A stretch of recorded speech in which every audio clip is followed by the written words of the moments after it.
तो इसकी भी मतलब पहले तो अब लोग ये कहते हैं कि अवेयरनेस दें, अब तो लोग अवेयर हैं, उसके बाद भी हम वही कर रहे हैं अपने साथ।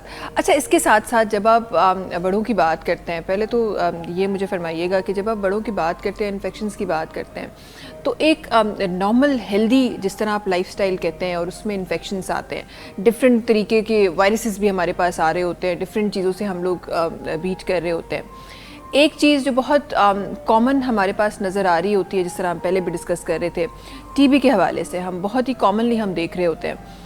इसके बारे में चाहती हूँ कि अवेयरनेस हमारे नाजरीन तक जाए, और हमारे पास काफ़ी ऐसे लोग भी हैं जो शायद इसके शिकार भी होते हैं और फिर भी घरों में होते हैं। फिर जब वो हॉस्पिटल्स तक पहुँच जाते हैं, डॉक्टर्स तक पहुँच जाते हैं, उसके बाद फिर उसकी जो ट्रीटमेंट का पूरा वो दौरानिया है, उसमें कहीं ना कहीं कुछ ना कुछ वो अपनी चीज़ें भी ऐड कर रहे होते हैं। फिर पड़ोसन को हुआ था तो उसने ऐसे किया था तो ऐसा हुआ था। इसके बारे में फरमाइएगा ज़रा। अच्छा, ये जो आखिरी बात आपने की है ना कि जो पड़ोसन ने किया था, ये बहुत कॉमन है हमारे यहाँ। अच्छा, क्योंकि मैं टीबी स्पेशलिस्ट हूँ, JPMC से मेरी ट्रेनिंग हुई हुई है, और अभी आजकल मैं सुहेल ट्रस्ट हॉस्पिटल में काम कर रही हूँ टीबी में और चेस्ट मेडिसिन की कंसल्टेंट के तौर पर। तो मैंने ये चीज़ बहुत देखी है कि पेशेंट बहुत लेट आता है।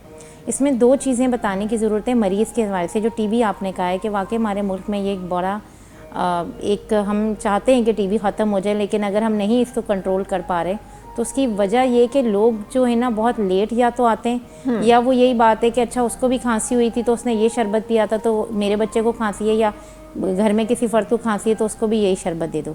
देखिए, सबसे बड़ी चीज़ ये कि टीबी जो है ना एक सांस के अंदर, एयर के अंदर एक इन्फेक्शन, अगर आपने खांसी की है तो वो जरासीम एयर में रहेगा, और अगर आपके करीब कोई बैठा हुआ है तो ये उसको भी लग सकती है, पहली बात तो ये। और ये सीधा फेफड़े में इन्फेक्शन जाएगा, फेफड़ा पहले आपका मुतासिर होता है।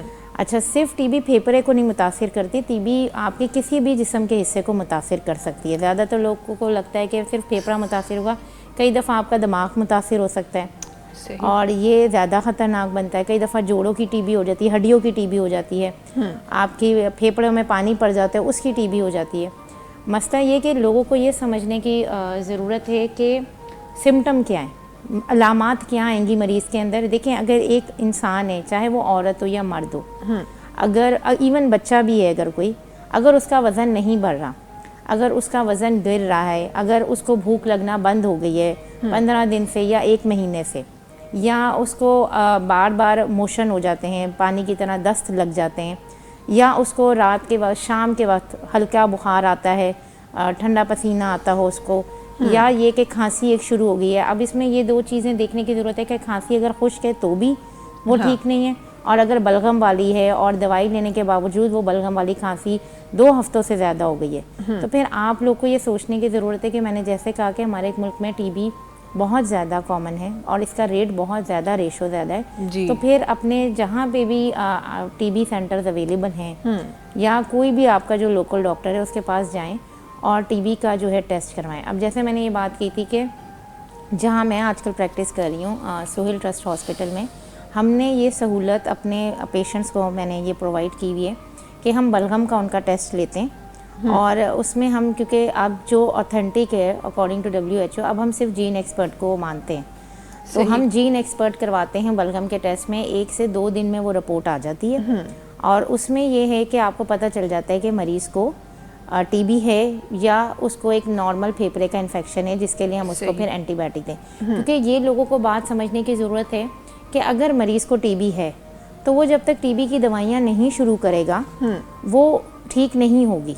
आप जितनी एंटीबायोटिक उसको दे दें, क्योंकि वो जरा टीबी की दवाई ने टीबी की दवाई पर ही रिस्पॉन्स करना है। सही, और इसका प्रोलॉन्ग करने से कोई ताल्लुक नहीं है कि अच्छा कि हम सही हो जाएगा बाद में। और दूसरी बात ये कि देखें, ये भी एक हमारे मुल्क में बहुत मिसकॉन्सेप्शन कह लें, या लोगों को अवेयरनेस नहीं है, पता नहीं है लोगों को, ये अछूत की बीमारी नहीं है। किसी का पानी पी लेने से या हाथ लगाने से ये बीमारी नहीं लगती है।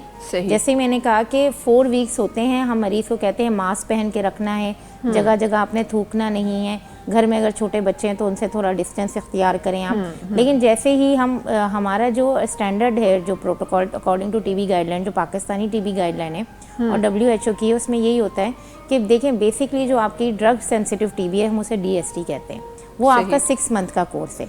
जो आपका इनिशियल फेस है उसमें आपने अगर बंदे का टीबी पॉजिटिव है जी। तो सेकंड मंथ में हम दोबारा टीबी का टेस्ट करवाते हैं। वो नेगेटिव है तो इसका मतलब है मरीज़ इम्प्रूव्ड हो रहा है, लेकिन ट्रीटमेंट में दवाइयाँ चेंज हो जाएंगी, फिर 4 महीने वो मज़ीद कोर्स करेगा। सही। घर वालों को इसमें सपोर्ट सिस्टम बहुत इंपॉर्टेंट है कि मरीज़ कई दफ़ा उसको लगता है कि जनाब गोली खाना शुरू की है तो मैं बेहतर हो गया हूँ, अब मुझे इलाज की ज़रूरत नहीं है, तो लोग 2 महीने बाद ही दवाई छोड़ देंगे या 3 महीने बाद छोड़ देंगे। ऐसा मत करें। सही। मेरे पास जो पेशेंट्स आते हैं, जैसे मैंने कहा सोहेल ट्रस्ट हॉस्पिटल में, मैं उन्हें हमेशा ये बात कहती हूँ कि आप मेरे पास आएँ, अगर आप अच्छा महसूस कर रहे हैं तब भी आएँ, 1 महीने बाद कम से कम मेरे पास आके आपने चेकअप कराना है।